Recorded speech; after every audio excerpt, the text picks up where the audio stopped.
So I'm inside the Iranian Aerospace Park, which is a museum and a tribute to something that's the national pride of Iran. Its missile program, its drone program, its air defense program, and its space satellite program. And I was just granted a tour by 4 experts in each area. They were former IRGC officers, all retired. I was actually supposed to meet an active duty commander today, but he, I was told, was on a mission, and I was not able to or allowed to film the tour. So I'm going to do my best to recapitulate to you what I've learned on this tour, at least in a general sense. And as you can see, this is a hall of ballistic missiles, ending with the most developed in Iran's field. But behind me, if we go over here, is one of the most important figures in Iranian military history. It's Sadr Hassan Tehrani Moghadam, who is the godfather of Iran's missile program. Now, during the Iran-Iraq War, Saddam Hussein, at the onset of the war, was using his advantage, technological advantage, was getting a lot of support internationally, including from the West, to attack Iranian cities. The war on cities devastated Iranian civilians. He was using the war on civilians to pressure Iranian leadership into giving up. And that's when Moghadam started to develop the first missiles. No one was allowed to export technology or missiles to Iran, even at the time under the Shah. And so it began with it as a domestic program, and today it's still a completely domestic program. You can see that the missiles behind me are some of the first that were developed during the Iran-Iraq War. The launch time took several hours. They were not very precise, but by the early 1990s, Iran was able to reduce launch time under the guidance of Moghadam and precisely target Iraqi cities to the point where they struck near Saddam Hussein's own residence at a bank, which was housing on its ground floor Iraqi intelligence. They also hit a meeting of Iraqi soldiers, infuriating Saddam, and they were able to end the war on cities by advancing their ballistic missile program and producing Scud missiles, or Scud replicas, like you see behind me. Now we're gonna move further down. These are shorter range missiles which rely on solid fuel, reducing the launch time. And we have the Hybar Shaikan missile, which has a range of 1,600 kilometers. At the end here, again, relies on solid fuel. And all the way at the end is, I think, one of the most important missiles in the arsenal. We're gonna walk down towards this black missile towards the end. This is the Fatah missile. This is the first hypersonic missile in Iran's arsenal, and it was used in True Promise 1, Iran's retaliation against Israel for attacking its consulate inside Syria. This is a hypersonic missile that has a 2-phase launch. It has a range of 1,400 kilometers. The warhead activates when the target is locked in. The missile then accelerates from Mach 5 to Mach 15. My guide asserted that this missile cannot be intercepted by the Iron Dome system because it's able to maneuver once it locks onto its target and changes angle. And in order for it to be struck by a system like the Iron Dome, they first have to calculate the launch point, which is often hidden and difficult to do. It's why we saw many of these missiles strike the Nevatim Air Base and strike other targets. Over here, these are hypersonic warheads, and they can be installed on any of the missile launching systems that we just saw in the hallway that we walked through. Behind me, a tribute to the architects of Iran's missile system, the scientists. This museum is a tribute to Iranian scientific innovation, mostly conducted under sanctions and heavy pressure and being surrounded by military bases. And so patriotic Iranians are very proud of these figures behind me. I mentioned Moghadam, the godfather of Iran's missile system. He was killed testing a new missile 14 years ago in an accident. So many students come here for field trips, and this is, a lot like the Air and Space Museum in Washington, D.C., or the Rocket Museum in Huntsville, Alabama, where it's a major tourist place and Iranian school kids come here.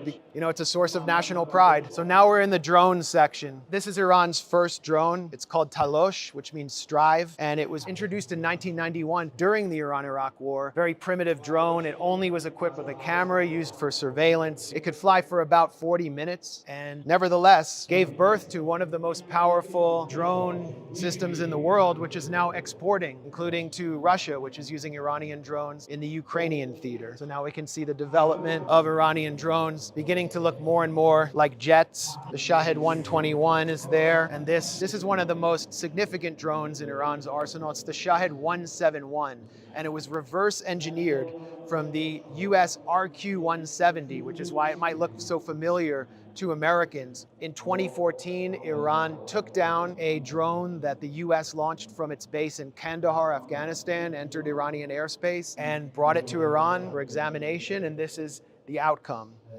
And it's now one of the more advanced drones in Iran's arsenal. This is the Shahed 129, and this is one of the drones that Iran used in its operations against Daesh, ISIS in Syria and Iraq. That was at the time when the IRGC was actually quietly partnering with the US military, was a de facto ally of the US in destroying and eradicating this Takfiri scourge from the region, and this drone played a critical role in achieving military dominance over those forces. Once again, we have a reverse-engineered drone. This is the Shahed 139, which was reverse-engineered from the US MQ-1 drone. It can carry 6 rockets, and it can fly for 28 hours. Again, a major advancement in Iranian drone technology. This is the Shahed 136. It's a suicide drone. It detonates its target, and this was a drone that was actually used in True Promise 1, was developed about 13 years ago and is mass-produced now in Iran. And here we have a much more advanced version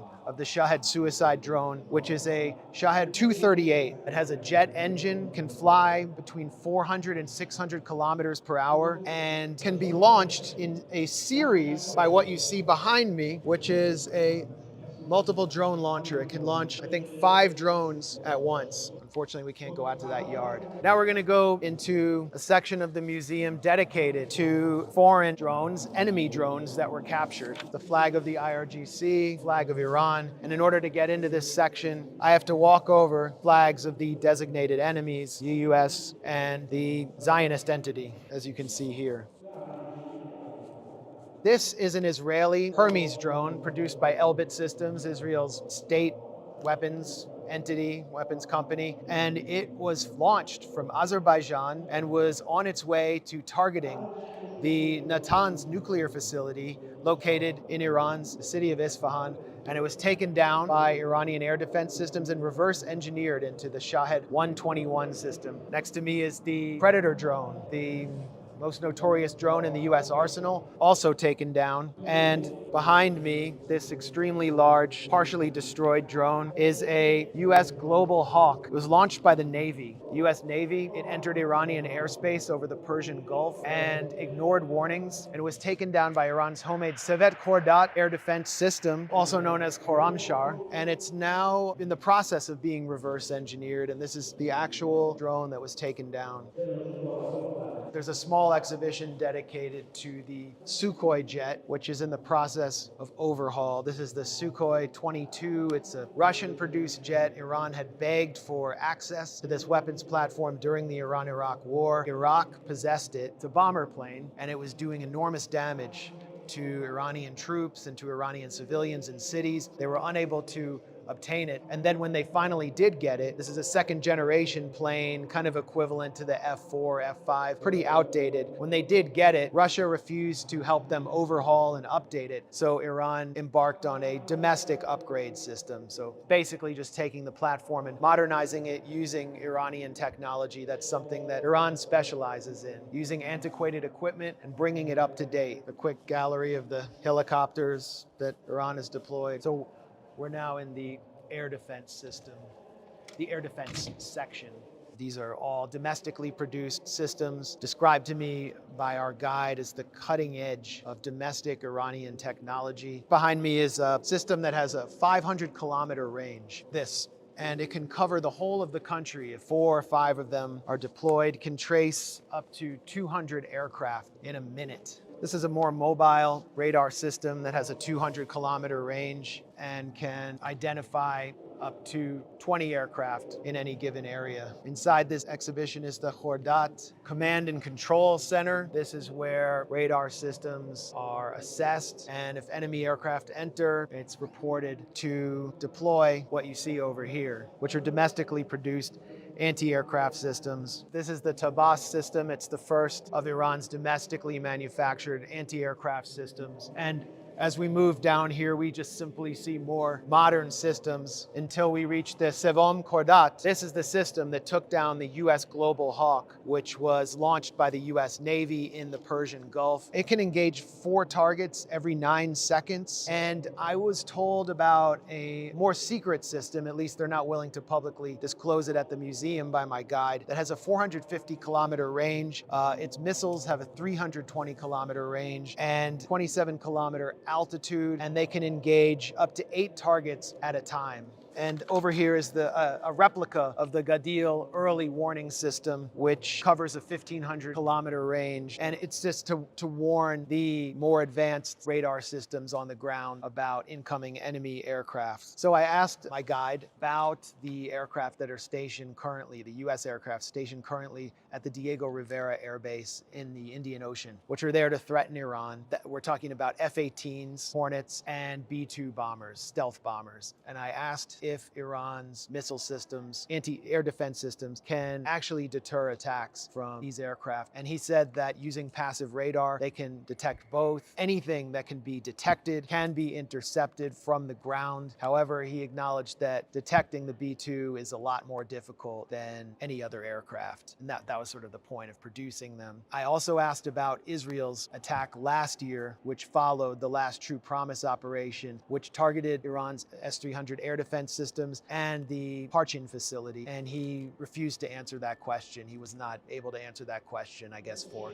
security reasons. We're here in a section dedicated to Iran's space program. It began in 2005. And in 2008, Iran had its first successful satellite launch, launching small-scale satellite for scientific purposes into space. However, in 2021, Iran got its Noor-1 satellite into space, which can be used for military purposes, environmental applications, and for mapping, which is obviously critical to Iran's military advancement. Noor-2 went into space the following year in 2022, and Noor-3, which is able to go higher, provide more mapping, more surveillance capacity. So the advancements continue.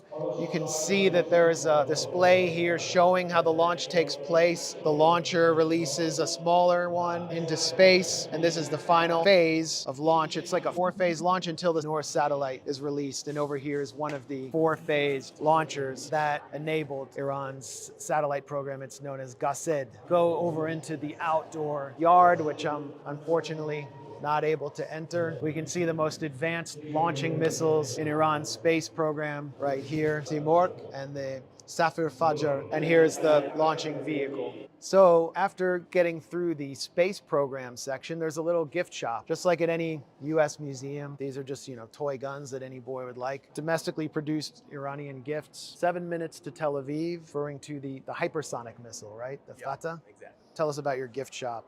We try to make a little shop so we can give some memorials and stuff to help people remind themselves of the place that they visited, about the things that they learned. For example, we have Shahed 136, which is our newest drone, and we have also some stuff for the kids so they can enjoy here visiting too. As an Iranian, what is this missile program and space program and the drones, and what does it mean to you? Are you proud of it?